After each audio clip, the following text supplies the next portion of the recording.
Support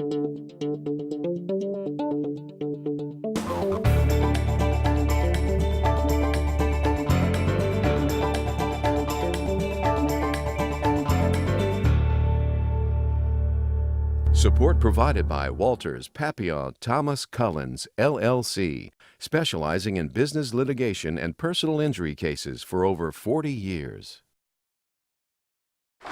Thank you for having me, and I will tell you, when they said we were at Drusilla, I was looking forward to the hush puppies, but the dessert compensated very, very well.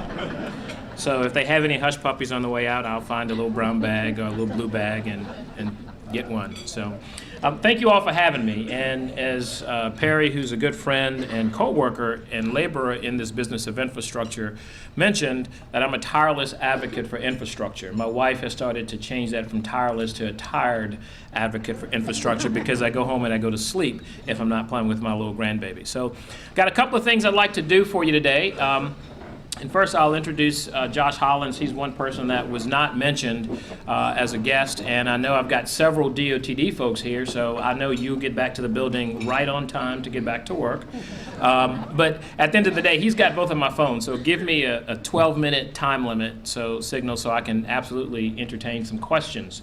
I've learned in this business of public service, if I can answer your questions, it's much more successful than me pontificating on what I think is important. So I look forward to doing that. Perry also stole a little bit of my thunder by talking about a couple of projects, because someone says it ain't bragging if you've done it, and I want to tell you a little bit about what we've done here in the Baton Rouge region, and then talk about some other really exciting things that Perry mentioned. So the agenda today is really a quick forecast of 2019 to talk a little bit about projects in this region, and then spend the rest of the time talking about a really innovative project that we're going to do for the state of Louisiana. First, I will tell you, having been at the department since 2004, it's exciting to be back to a day of having surpluses and a balanced budget. Regardless of your political affiliation and thoughts about that process, we did not have extra money to do those extra things. And as the Secretary of Transportation, I'm a little selfish because I'm one of those 4 areas that will benefit from any surplus revenue that we get. So out of that $300 million you're going to hear talked about in the media, we stand to get a significant amount of that, and I will tell you very seriously, we need it. We've got the 3rd oldest gas tax in the country. We've got a larger system than most of the systems in the state, in the country, and we have old infrastructure because we're a very old state in those regards. And so we're happy to see that. We saw lots of work in the legislature, and remember, when you see those surpluses, it's not going to the fat that people talk about. It goes to unaccrued liability, rainy day fund, and one-time infrastructure like transportation as well as state buildings. So that's a very important thing. So for transportation, it means that we're going to get some extra things done. We believe that the funds that we're going to get will help us leverage additional federal dollars. You may have heard or seen a press release at the end of August that we received an additional $80 million. That's a result of us having done 2 things. One, having spent every federal dollar that was given to us. We've done that for about 27 years in a row. And 2, that we had the ability to match those federal dollars. We will no longer have the ability to match those federal dollars, which is why surplus is super, super important for us. So think about that as you leave today when you're not thinking about traffic on I-10. All right? So moving forward, as a result of where we are and the effort to try and generate additional revenue to do things, I'm going to talk a little bit about Garvey bonds, and that is a bonding program. That was not our first option. I may say something about tolling in the bridge that we're proposing in Belle Chase. That is not our first option. Our first option was to have everyone pay a little bit and produce a lot. We weren't successful in our effort to increase the revenue for the gas tax, which, by the way, is 30-plus years old, hadn't changed, and is worth about half of what you originally thought you were paying for. But in spite of that, we still have a significant budget, and we will manage it as best we can. And that means maintaining a focus on preservation and sustainability. Much like your homes, you're not going to add a new room to your house if the roof is falling in. You're not going to go buy a new car if your garage has fallen in. And so we're going to take care of the things that we've already built. I will also tell you we're going to take care of the 12,000 bridges in the state of Louisiana, because you can have a great road with a bad bridge. That beautiful monument that you're going to be bringing to Baton Rouge won't get in here on just good roads. It's going to cross a large number of bridges, and we have to address those. I have bridges that are 50, 60, and 70 years old still in operation. And if you think about bridges like knees, they will need to be replaced at times, right? So think about that in terms of your infrastructure. We're going to continue. That's funny. We're going to continue to make smart decisions. We're going to continue to try and match where we can. As Perry mentioned in my introduction, I'm a big believer that we need to make a case for new revenue. I also need to take advantage of every federal dollar, and President Trump and the current administration are trying the best they can to put dollars out there, which means I have to compete for them. And we've competed twice, and we have been very successful in each competition that we've done for the first time. Over $150 million has come into the state of Louisiana through competitive grants. And so we're going to make smart decisions. And that might mean, my friends, not doing the project that you want. Because if the guidelines are saying do A and B, I can't go do D and E and expect to get funded. And so my job as secretary, the folks that we introduced as DOTD folks, are responsible for making sure we connect the policy with the priorities of the federal government, and we spend those dollars and seek out where we can involve private participation. I'm happy to tell you that we are launching our first public-private partnership. It's in Belle Chasse, Louisiana, where we have produced about $80 million. 45 of it was competitive, 40 of it was maintenance money, and the rest of it we're saying to the private sector, you put up and you get your money back with tolls. But you're going to have to do your tolling such that it's the lowest possible toll for the shortest amount of time.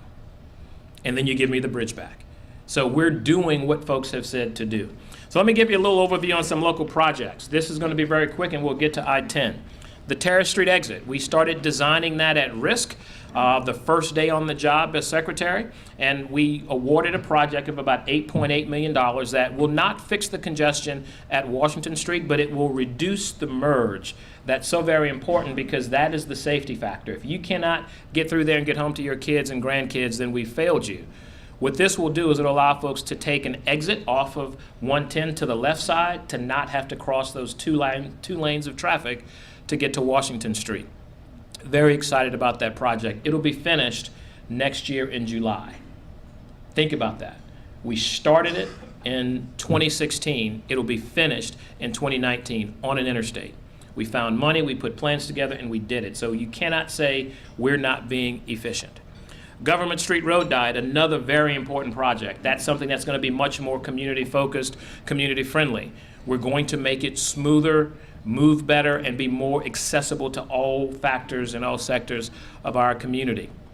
$11 million is being spent on there, and we're going to give it to the parish once it's done to manage it. 4.2 miles. That is a phenomenal project. That is the type of project that you should be doing in urban cores. Essen Lane, $12 million. It was a joint effort with the city of Baton Rouge. As Perry mentioned, one of my efforts is to be as collaborative as possible, and working with local governments is a way we do that. We put up $8.1 million in phase 2 of that $12 million, and if you've driven it lately, you can really appreciate the work. So hats off. That's a big round of applause for all of the partners through there. 55,000 people a day travel that road. Perry also mentioned something that we're excited about, and by the way, if we hadn't been competitive and successful in those federal competitions, Washington Terrace Street would not be underway, and Highland the 73 would not be underway. So by me competing for a project between Lafayette and the Chaffalot Basin, I'm able to do those for about $183 million, and do this project at Highland the 73 for about $72 million, and the $8 million on Washington Terrace. That's pretty creative math. Now, we're not borrowing, we're not cheating, we're doing what you're able to do when you know the rules of the game. This project, we announced it in 2017. We broke ground in 2018. Another kudos for the folks at DOTD, because this is the fastest design build project in the history of Louisiana. $72 million of work. And it's wonderful to see the activity and have folks see orange barrels out on the road, because you know this is going to save about 15 minutes of your time coming to Baton Rouge if you live in Ascension or going back. And for Joshua, who lives at LA 73, it's pretty impressive. So that's an exciting project. Now, the big winner the big winner is what I want to spend the rest of my 5 to 7 minutes talking and then entertain some questions from you. And this has to do with innovative project delivery.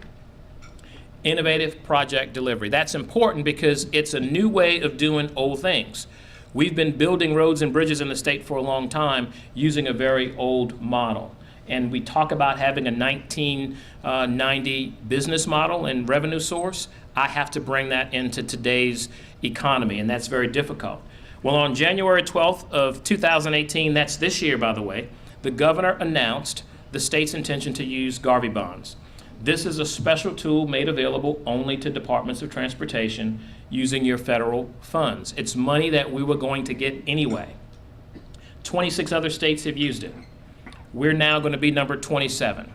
Garvey bonds are called Grant Anticipation Revenue Vehicle bonds. We get a special rate, and I'm basically going to take federal funds, enter into the bond market with those funds, and pay it back with future federal revenue. And at the end of the day, this is going to equate to $67 million a year out of my interstate budget. But I'm going to get $650 million worth of work. We're in January going to be receiving bids on the entrance to Barksdale. Later in June, we're going to be receiving bids for the construction of the new interchange to the airport that's going to open in May. That's just a year and a half from when we announced this, completed our environmental documents, which will be done later this year, and procured design build, which is going to take more engineering expertise from the private sector and put in the public space. So we're excited about that, and we intend to do the same thing for the I-10 widening. Now on this map, you see a much larger footprint than what you hear me talk about, because in transportation, we do what's called segments of independent utility. The corridor is going to go from LA 415 all the way to the 10-12 split. All right? That is the overall footprint that we need to build. I cannot expect to build all of that for the $350 to $360 million I'm going to have, so I have to concentrate that. Where can I best use that $350 million? Because it's coming off the interstate. And if I don't do it now, it's only going to get more expensive down the road. So the segment that we're most focused on with this $360 million will go from this point right here where it meets 110, and it takes you all the way to the 10-12 split. The funding for this isn't just with capital funds that we've used in Garvey. We actually had to go match those Garvey dollars, and guess what, folks?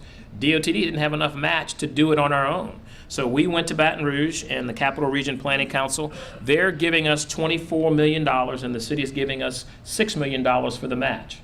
Now here's a federal tool. Without the resources to match that, we would not take advantage of it. But being collaborative is what this was about, working with locals to come up with this. And the outcomes of our constructability process will determine the best path of completion that you're going to see announced in the near future.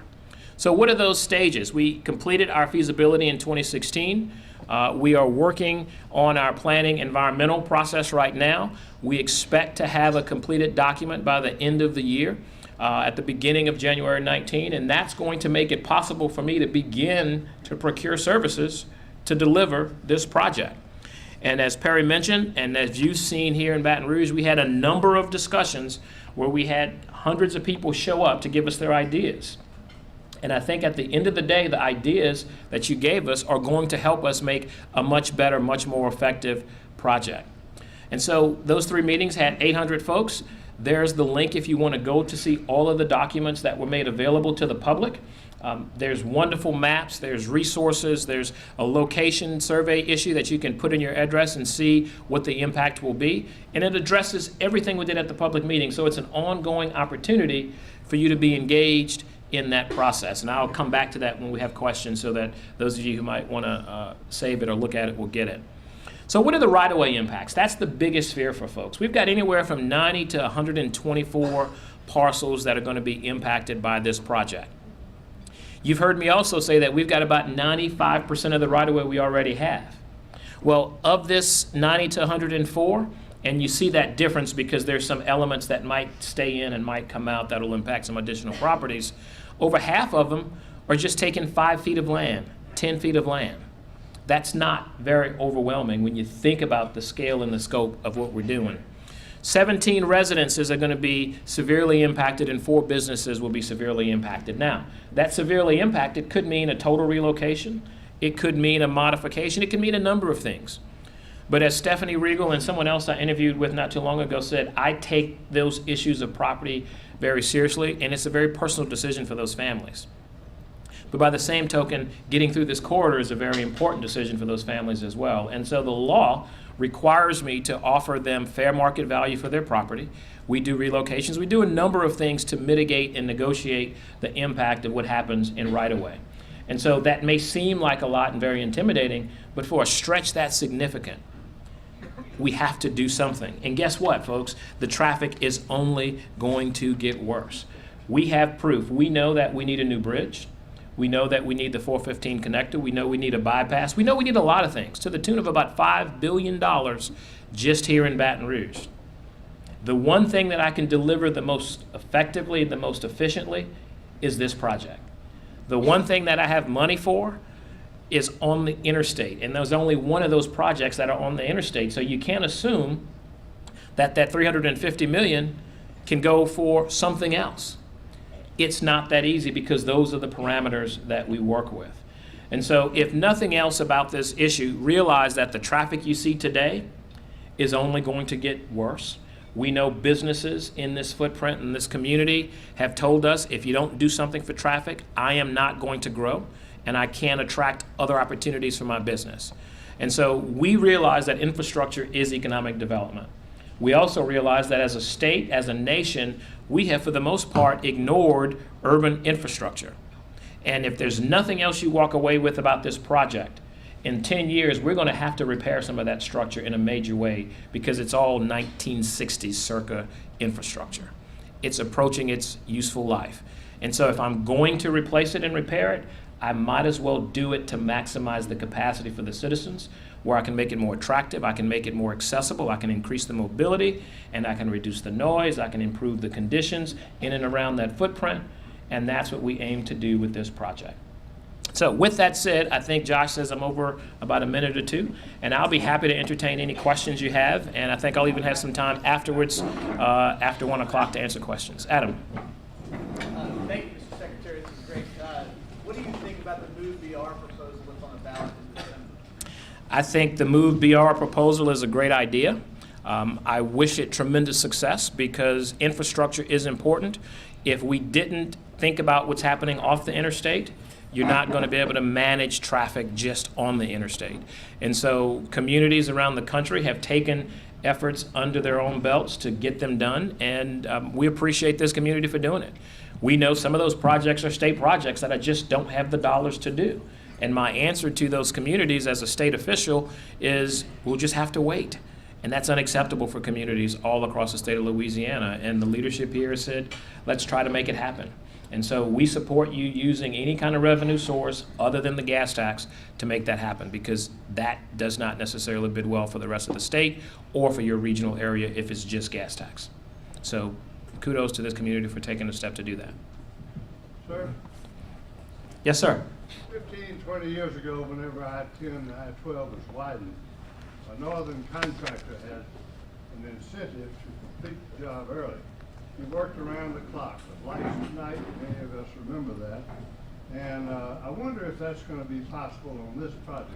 I know we're in a residential area, we have to be concerned about noise, but that was the most impressive organized contractor I've ever seen, and I hope we can get one that'll do the same. I will agree that I hope we can do that as well. It is a great tool, and I will tell you, most of the work you see here in Baton Rouge on the interstate is already being done at night. So this will not be any different. There are going to be some differences when you get into certain neighborhoods in terms of residential area and noise implications and the impact there, but we will allow that where we can. It's slightly more expensive, but there's some things you just cannot do. Remember, this widening and replacement project has to be done under traffic, meaning I'm going to maintain 2 lanes of traffic, so we're going to have very tight conditions, and we want to keep people safe first and foremost, but we also want to do it efficiently and effectively to get folks in and out of that footprint, both the travelers as well as the contractors. So night work is a part of our portfolio, and we're very proud of that. Yes, sir. Shawn, Can you hear me? Yep. I live close to Government Street, and I'm a strong believer in the road diet, but I have no idea how it works. So how do you take 4 lanes into 3? I mean, it must work. So does it work? All right, I can do this in 1 minute. Trust me. How about that? No. So what happens is, in these conditions, in these corridors, you don't realize it, but you had driveways that people had to back out into traffic. You had red lights, that you had movements that did not make sense. You had pedestrians, you had buses, you had all kinds of things happening in that footprint, and you didn't have a roundabout at certain locations. So the issue is, we want to minimize those impacts.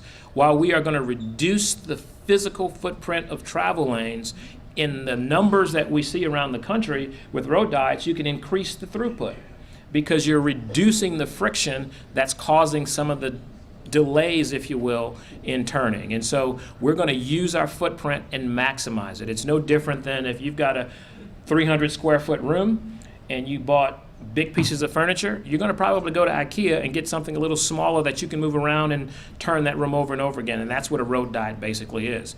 More importantly, what the road diet does, as we become older as a society, folks are going to have other challenges to mobility and access, and so we're making it much more accessible, not just in terms of the curbs, but what happens on the sidewalks. It makes it more attractive for businesses in that area to develop and take advantage of pedestrian traffic. And so those are things that have to happen in communities to make them grow, because it's not just about who's going through that footprint, it's about who's going to live there as well. And I think you're going to see some tremendous improvements in terms of the quality of life as well as the traffic that travels through Government Street. Yes, sir. You mentioned that money is available for interstate, about $350 million. What happened to the idea of a loop around Baton Rouge, similar to the loop at Lake Charles, New Orleans, Houston, and all of those are interstate loops? They are interstate loops. If we made a bridge over the river, didn't we get a new bridge that would have interstate money? So the bridge over the river is not going to be an interstate. That takes a much longer federal designation process. Not to say we're not advancing that project, because we are working on an environmental process to get there. But it's really a mechanical issue, and this is about the history and the planning of how we've done infrastructure. Whether it's the loop, whether it's one of those other projects that you've mentioned, there's something called right-of-way acquisition, there's something called utility relocation, and going through the environmental process to get there. Those are pretty robust projects to try and offer. The other issue is a loop is going to be much more expensive. Now, if you tolled it, put a user fee on it, it does reduce the cost, but there's still going to be a significant gap. And several years ago, when we began widening the interstate through Baton Rouge, you were forcing capacity off of that loop potential into the main line. And so the business community that you see is going to follow where the traffic's going. And if you've made that capacity available from the 10-12 split east and the 10-12 split south, and you just have this short bottleneck, folks are going to take that because it's accessible and it's free and it's available. And so I don't disagree that a loop would have made a difference about 20 years ago, but it will take us much longer than the 7 to 8 years we're thinking on this project, or 5 to 7 years we're thinking on this project to deliver that loop, and you're still going to have the congestion in that footprint. The other thing I'll say is factor in folks coming from the west. Are they going to want to take that detour when they just want to go straight? If you think a new bridge, folks who are going to go to I-12 may not take that new bridge south. They're going to stay on I-10 to get to the 10-12 split because of the time savings and the cost savings. And so we manage that and work on that from a planning and engineering perspective. Shawn, we talked last week about replacing the understructure of all the elevated portions. Does the $360 million cover that replacement work, or was it originally budgeted for just the widening? Because I'm not making that up. I heard it from a legislator who said it was his understanding, and again, this could be wrong, that the money would only cover as far as the LSU lakes, like half the project. That would be inaccurate. I dare not call the legislator wrong, but that would be inaccurate. The $360 million we have, so here's the scenario on the Garvey. There's about $650 million total in Garvey. We've got 3 big projects. One of them I know is going to come below the estimate. One will come slightly above the estimate. The balance will come into this I-10 project. we also built in contingency. And so when you build infrastructure like building the bridge to the split, whether it's the widening or the replacement, or the mixture of the two, I'm going to operate in what's called segments of independent utility, which means I'm going to start at one end and get to a concentrated endpoint there. Then I'll start on the second part, and then the third part. And our commitment is that this $360 million and whatever else we can add to that will allow us to change those segments or deliver those segments in completed chunks, such that if I know I have an $80 million overpass and I have $100 million, I can do that. And so it is going to require us to make those repairs and improvements of those structures as we build it, just from a constructability standpoint. And without getting into the technicalities, imagine having to build a lane to move traffic off of so I can make those permanent repairs and improvements on those elevated segments. It's all not elevated, there are certain critical parts, but the materials, the design, the construction, the innovation of what our industry offers today, we believe, and we have real good evidence and numbers that says we're going to get further than just to the lakes. The question is, if we get across the lakes, do we have enough to get to the next ended section? That's the question. And then the other thing I will commit to you is we believe in funding what we have to fund. And while this is $360 million, there's always opportunities as we build these segments of utility, and they're all not going to go at the same time, and they're all aren't going to be under construction for 7 years. We're talking 4 or 5 years out. Can we do other things to save? Can we leverage additional dollars to make that happen, to finish the project? And that's the plan. Has anyone looked at the widening of Highway 30 from LSU out to Tanger as a southern loop, kind of? Yeah, we have. And I will tell you, all of that petrochemical area along the river, I've got one roundabout, Loosemore, with 12 pipelines at one intersection at Loosemore and 44. We've got the same problem in that whole stretch. And so that's a very costly process to go through the right-of-way acquisition to make that happen. Now, it's not to say it's not going to happen or shouldn't happen, but I have to think about the work effort and what I have to deliver from a traffic perspective as well. And so that would require some widening for that to be a point to get back to I-10 on a new bridge.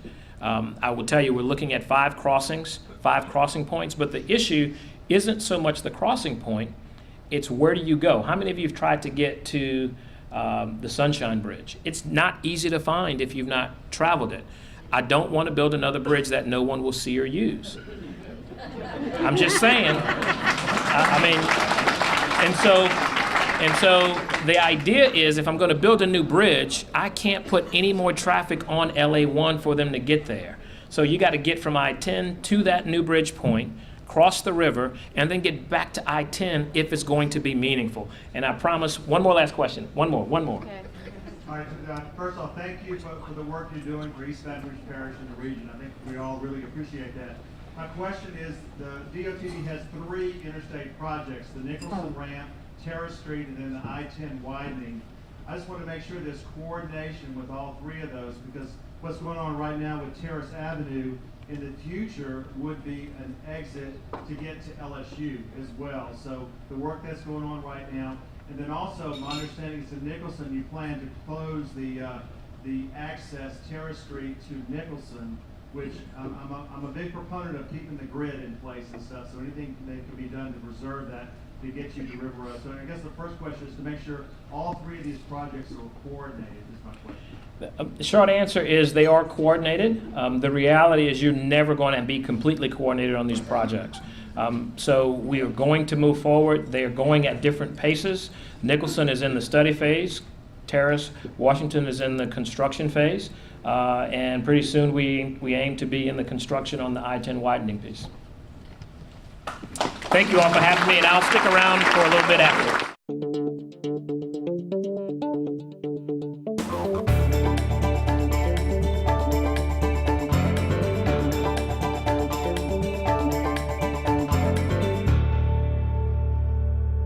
Support provided by Walters, Papillon, Thomas Cullens, LLC, specializing in business litigation and personal injury cases for over 40 years.